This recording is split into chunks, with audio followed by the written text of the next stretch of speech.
Oke. Ya, selamat pagi Bapak Ibu semua. Pagi. Semangat pagi. Pagi. Baru pagi. Ulang lagi ya.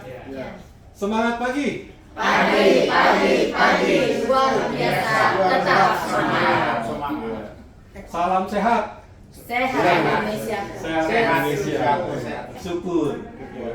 Ya, perkenalkan nama saya Dr. Yudi, lengkapnya Dr. Yudi Febriadi. Saya dokter umum. Saya bekerja di manajemen di Rumah Sakit Darmais. Sekarang saat ini saya bekerja di instalasi rawat inap. Saya bekerja di Darmais sejak tahun 2009, jadi sudah lama di sini.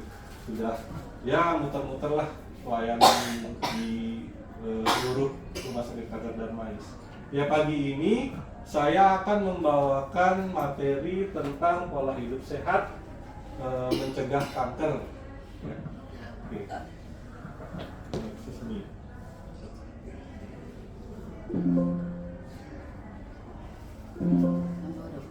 Ke bawah ya? Iya. Bukan ke atas. Oke.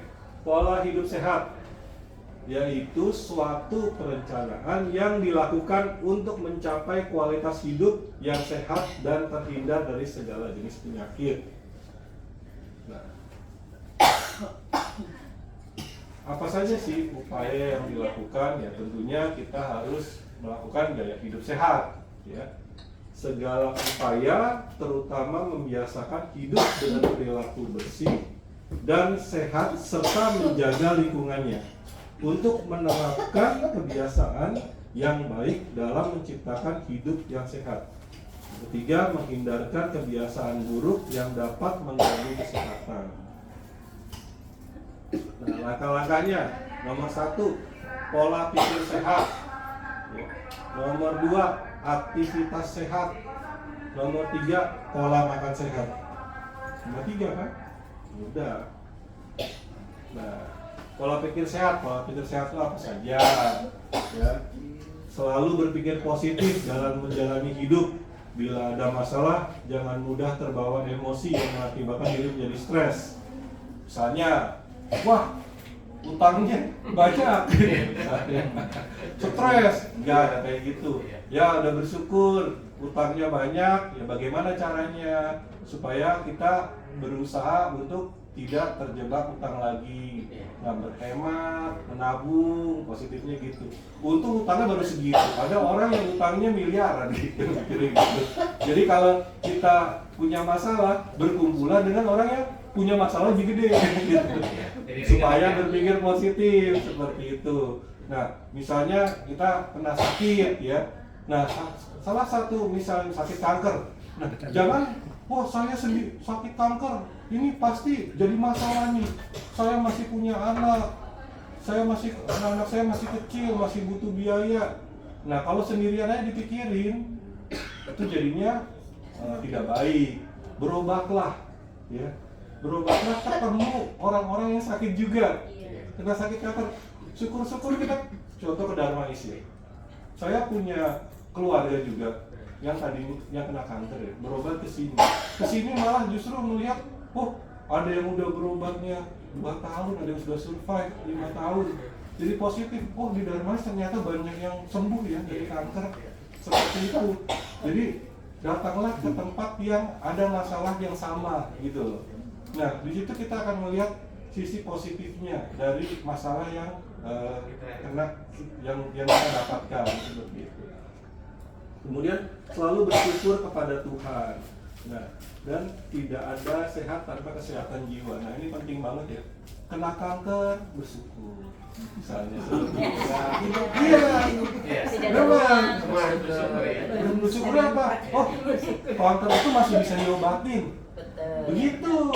Bukan ya ada penyakit yang nggak bisa diobatin ya. Misalnya apa tuh? HIV. Ayo. Yang diserang imunnya ya. Iya Bu, betul kan saya kan? Ya, ada penyakit yang nggak bisa diobatin. Jadi banyak sekali. Kalau kita lihat juga artis-artis itu contohnya kayak, ingat nggak almarhum Pepeng? Oh, Nah iya, itu kan betul. neurosklerosis susah Iya, ya betul. obatinnya ya. kayak gitu. Ya di dunia kedokteran tuh banyak penyakit. Kanker tuh salah satu penyakit yang bisa disembuhin. Ya, jadi positifnya, nah makanya datanglah ke acara penyuluhan seperti ini. Bersyukurnya gitu, kena kanker, ya udah. Gimana cara bersyukurnya? Berobat. Ya, lakukan pemeriksaan lebih lanjut, lakukan terapinya, ikutin. Gitu. Oke, dan tidak ada yang sehat tanpa kesehatan jiwa. Kesehatan jiwa itu yang utama. Ya. Ya, itu salah satu penyakit yang susah diobatin tuh kalau udah kena gangguan jiwa. Ya, gitu. Iya, bisa balik dia susah. Kambuh lagi gitu. Jadi ya selalu bersyukur ya. Nah, terus pola aktivitas sehat, olahraga teratur, dianjurkan 3-5 kali dalam seminggu, 30-60 menit per kali sesuai usia. Nah, ini kebanyakan olahraga itu orang tuh harus direncanakan. Iya. Nah, ini yang salah kalau menurut saya. Olahraga itu sebaiknya dilakukan sesuai aktivitas sehari-hari. Misalnya nih, kebanyakan orang Jakarta tuh malas jalan, Pak. Jakarta itu padahal kalau ditempuh dengan jalan itu udah termasuk olahraga ya, seperti itu.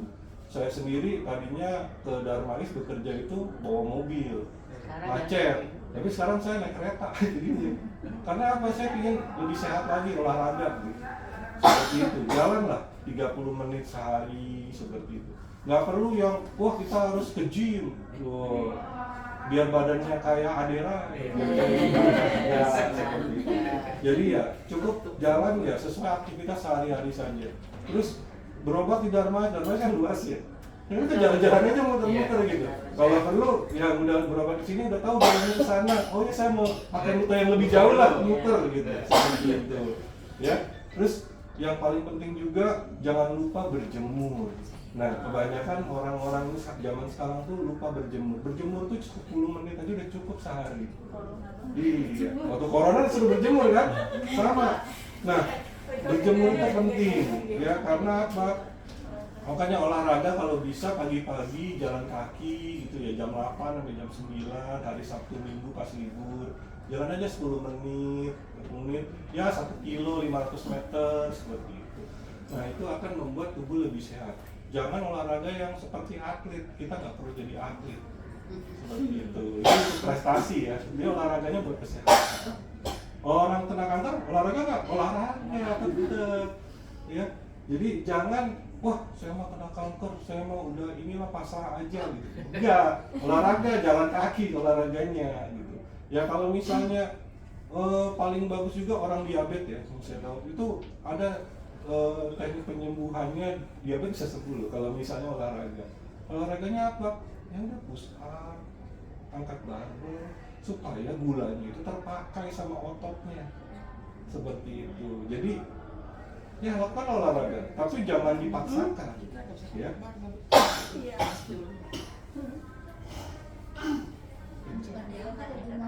Nah, waktu bekerja 8 jam sehari, 40 jam seminggu. Seseorang tidak akan mampu terus sepanjang hari tanpa berhenti. Nah, ini juga ya. Bekerja kita itu kan 8 jam sehari ya. Kita tuh sebenarnya punya waktu 24 jam cuma sehari. 8 jam tidur. Berarti sepertiga udah hilang. 8 jam bekerja, 2/3 udah hilang waktunya. Nah, sisanya 8 jam lagi ya buat kesehatan mental kita ya. Nah, kalau kita bekerja juga jangan stres banget gitu. Hadapi pekerjaan, ya selesaikan apa yang bisa kita kerjakan. Jangan terlalu banyak, wah ini stres, itu stres, dipaksakan seperti itu. Ya, tapi lakukan pekerjaan itu, misalnya jangan monoton, oh kerjanya saya di belakang meja, duduk, pegang komputer aja gitu kan. Ya, setiap sejam sekali berdiri gitu kan ya, jalan ke kamar mandi atau kemana gitu supaya otot-otot kita tuh nggak kaku dan supaya tidak terjadi yang namanya ya apa namanya kekakuan di otot. Nah itu jadinya masalah. Mbak kayaknya batuk ya Mbak. Minum dulu deh, ada takutnya nanti tiba-tiba. Nah jadi jangan sampai pekerjaan tuh malah membebani mental kita, terus posisinya tidak ergonomis, duduknya jadinya malah pegel-pegel kayak gitu. Nah itu akan makin pegel kan, stres, terjadi stresor di otot, jadinya malah sakit, akhirnya malah nggak bisa kerja lagi. Jadi ya seimbangkanlah pada waktu kerja itu. Nah, kemudian juga pada waktu kerja juga, terutama kerja yang di kantoran ya, tadi yang saya ingat itu lupa untuk melihat ke dunia luar, di dalam ruangan aja gitu ya. Nah, keluar jalan gitu. Nah, padahal kan saya lihat di Dharma sini banyak ya, terutama ibu-ibu ya, wah ke kantin aja pesan makanan nggak mau jalan, telepon. Pesan makanan ini ya, gitu. Padahal apa salahnya jalan gitu loh, seperti itu. Keluarlah dari ruangan, barang 10 menit gitu. Pada saat jam istirahat kerja kan juga ada jam istirahatnya, keluarlah ruangan, ketemu orang-orang lain di situ gitu, seperti itu. Silaturahmi dijaga. Nah, melakukan hobi. Nah, hobi ini dilakukan pada saat kita libur ya tentunya ya. Nah, libur hobinya apa? Ada yang kayak saya hobinya nonton sepak bola gitu. Nah, olahraga juga saya suka gitu, berenang gitu. Nah, jadi lakukan hobi kita gitu. Tapi ya jangan hobi kita itu ya hidup tuh cuma buat hobi doang, terbalik gitu loh jadinya. Nah, ya tetap aja kita harus seimbangkan. Lakukan hobi kita. Hobi kita apa? Melukis. Dengerin musik, bermain musik, silakan musik. Ada yang hobinya dengerin ceramah, ya silakan gitu, nggak apa-apa gitu. Nah, supaya bisa ya menurunkan stres lah. Intinya seperti itu. Rekreasi bersama keluarga. Nah, ini penting ya, rekreasi bersama keluarga. Apalagi yang punya anak kecil. Nah, kadang-kadang yang anaknya udah gede juga lupa, karena anak udah gede jalan sendiri. Terus kok? Nah, tapi dokter nggak nempel. Kurang ini. Terlalu dekat gini. Iya, harus dekat. Nah, baru kedengeran. Habis kalau keras banget, lebih enak juga ya. Iya, rekreasi ini penting. Nah, kebanyakan orang, rekreasi buat apa? Ngabisin duit. Ya, rekreasi sebenarnya nggak perlu banyak uang. Kayak kalau kita nggak punya uang buat rekreasi yang mahal-mahal, ya nggak kayak artis ya rekreasinya ke luar negeri, ke Jepang kayak waktu Bupati Garut kemarin itu ya. Garut ya? Apa Indramayu sih? Lupa saya. Yang Luki itu ya. Indramayu ya. Ke Jepang liburannya nggak kayak gitu. Ya kalau mau murah ada Ragunan 4.000 cuman masuknya naik ini kan, naik busway gitu kan, bawa tiker, bawa ini, bawa hotel gitu. Saya waktu kecil sampai sekarang juga saya bawa anak saya kesana kok jalan-jalan, kalau misalnya ini bisa lihat hewan, pengetahuan macam-macam kan. Anak saya suka lihat ikan gitu. Ininya rekreasi bareng keluarga. Kenapa? Keluarga itu yang akan menopang kita pada saat kita sakit, pada saat kita susah gitu, seperti itu. Nah, jadilah berkumpullah bareng keluarga, jangan memisahkan diri. Ya, kalau punya masalah, ya tetap aja berkumpul sama keluarga gitu, saling memaafkan gitu intinya. Dari keluarga yang sehat, keluarga yang baik, itu justru akan menjadi penopang hidup kita.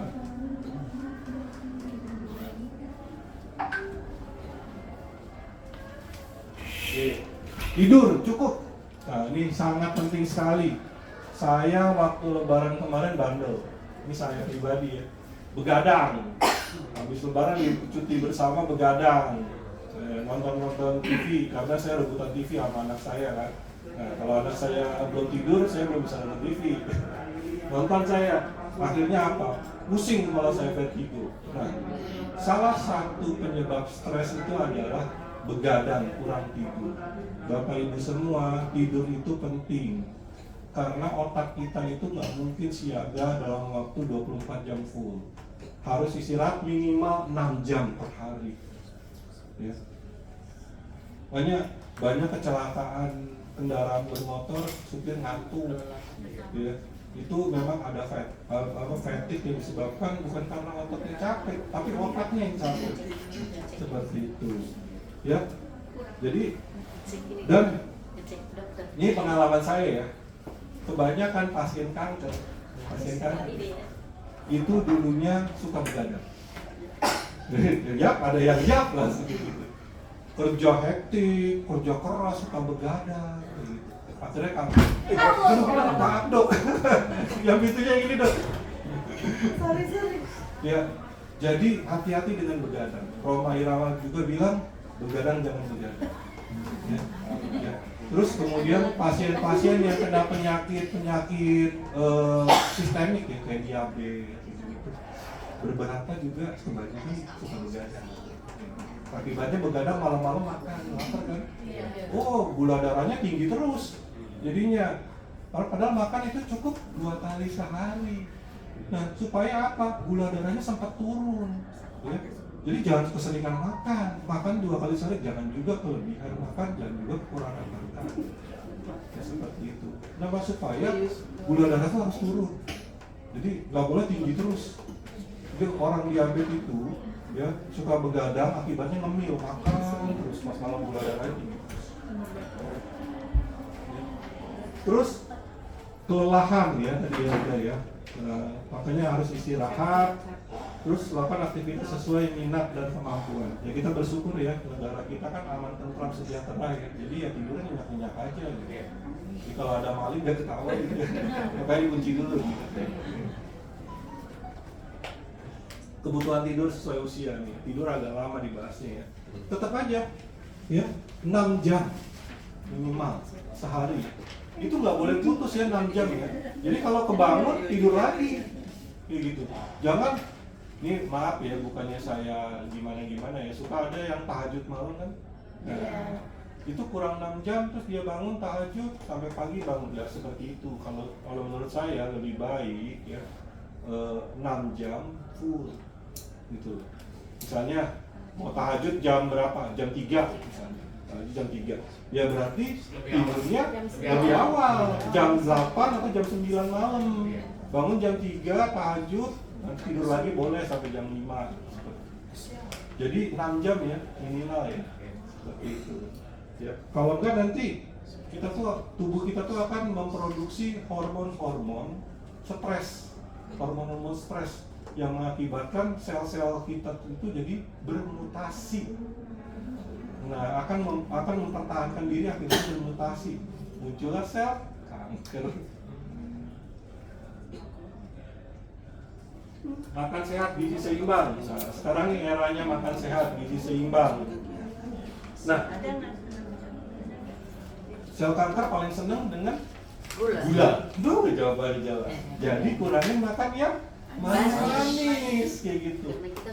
Nah itu jadi diabetes, kanker, penyakit sistemik lain itu kebanyakan masalahnya ada di gula. Ya.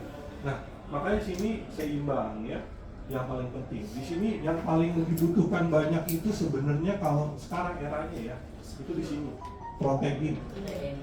Ya, tapi protein juga hati-hati, jangan terlalu banyak yang lemaknya, nanti kolesterolnya naik gitu kan ya. Ya, jadi ya wajarnya aja. Ingat dulu kenapa orang zaman dulu cuma makan telur seminggu sekali bisa hidup, terus bisa pinter juga kayak gitu. Nah, ini karena emang tubuh kita nggak butuh banyak, seperti itu. Kecuali masih anak-anak, masih pertumbuhan ya.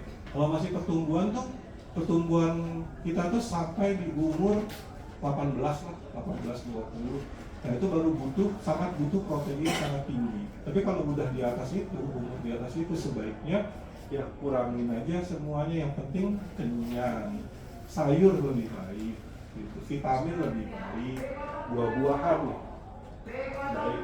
Ya untuk yang gini, makanan pokok ini juga jangan terlalu kebanyakan. Nasi udah, nasinya sepiring mentung. Ya itu kalau kerjaan kita pakai otot, kuli, oke. Tapi kalau kerjaan kita cuman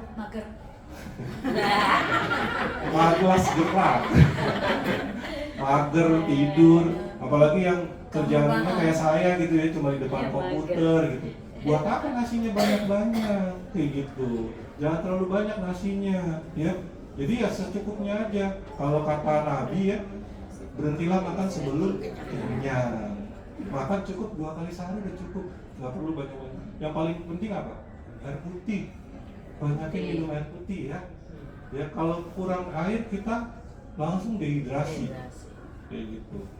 Kalau ada yang bilang kalau mau pengobatan kankernya bagus, kurangin gulanya, kurangin banyak makanan karbohidrat. Karbonya kurang, ada diet karbo kan sekarang tuh yang terkenal kan. Nah, jadi kurangin yang seperti itu. Tapi bukan berarti kita nggak makan karbo sama sekali, kita lemes. Karena otot kita butuh karbo. Protein kan kok susu tidak ada termasuk ya? Sini susu. Oh ya. Iya. Jadi Susu itu sekarang bukan, dulu kan 4 sehat 5 sempurna ya. Kalau sekarang namanya gizi seimbang. Dan susu udah nggak jadi penyempurna lagi. Ya. Jadi kalau kita nggak suka susu ya udah nggak masalah asal gizinya seimbang. Tapi kalau kita suka susu ya itu lebih baik gitu. Kenapa? Karena di susu itu kan sebuah makanan berbentuk cair sebenarnya susu itu. Jadi kalau kita susah makan gitu ya, atau ya lagi sariawan atau apa, atau lagi sakit tenggorokan ya minum susu aja. Kalau nggak bisa nolong seperti itu sangat baik. Tapi susu juga diperhatikan ya. Kalau misalnya saya sekarang tuh melihat susu itu ada yang 100% susu murni, ada yang cuma 70%, ada yang 50%. Lihat di ininya, lihat di daftar komposisinya. Pilihlah yang 100% susu murni.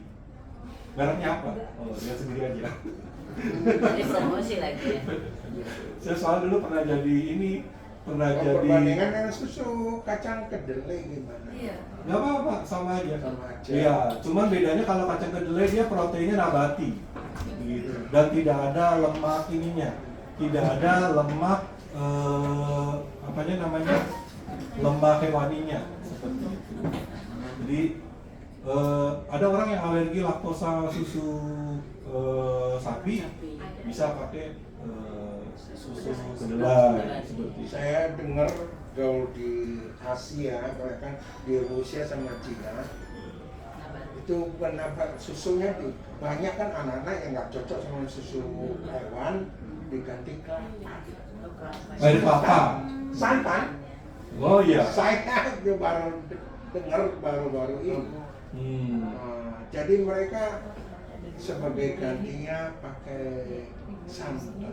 Gimana? Abang makan mentah atau dimasak atau pakai santan? Bener nggak di sini dong? Iya. Soalnya kan anak-anak kebanyakan ada sebagian nggak cocok dengan produknya laktosa. Ya seperti anak saya alergi sama susu. Ya susah banget kalau minum. Cucu saya Diare. bukan diare, nggak bisa berak, kotorannya kayak semen. Keras ya? Ya itu Baru dengar saya. iya ya, saya dulu. Nah, dia sekarang udah usia 2 tahun lebih, udah agak lancar ya, nggak seperti waktu kecil. Dia kan nyusui ke mamanya sekitar 6